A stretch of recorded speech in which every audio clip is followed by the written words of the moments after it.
প্রিয় দিনী ভাই বোনেরা, যে যেখান থেকে ভিডিওটি দেখছেন সকলকে জানাচ্ছি আন্তরিক মোবারকবাদ ও সালাম। আসসালামু আলাইকুম ওয়া রাহমাতুল্লাহি ওয়া বারাকাতুহু। প্রিয় দিনী ভাই বোনেরা, আজকে আপনাদের সাথে এমন একটি আমল শেয়ার করব যে আমলটি খুবই গুরুত্বপূর্ণ একটি আমল, যে আমলটি কোরআনুল কারীমের সূরা বাকারার 255 নম্বর আয়াত, যে আয়াতকে বলা হয় আয়াতুল কুরসি। তো এই আয়াতুল কুরসির অনেক ফজিলাত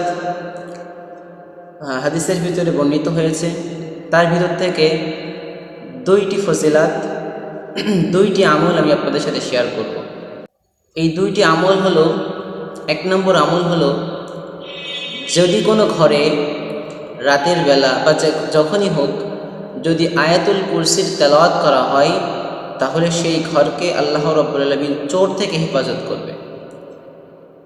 শুধু যদি আয়াতুল কুরসি তেলাওয়াত করা হয় ওই ঘরে বা যে স্থানেই হোক যেখানে আপনার মনে হয় যে চুরি হওয়ার সম্ভাবনা আছে, সেখানে যদি আয়াতুল কুরসির তেলাওয়াত করা হয়, তাহলে আল্লাহ রাব্বুল আলামিন সেই জায়গাকে, সেই ঘরকে চোর থেকে হেফাজত করবেন।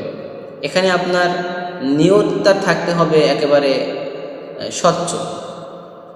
আরেকটা আমল হলো, যদি কোনো ব্যক্তি ফরজ সালাতের পরে, ফরজ নামাজের পরে আয়াতুল কুরসি তেলাওয়াত করে, পাঠ করে, তাহলে তার জান্নাতে যাওয়া শুধু বাধা হলো মৃত্যু।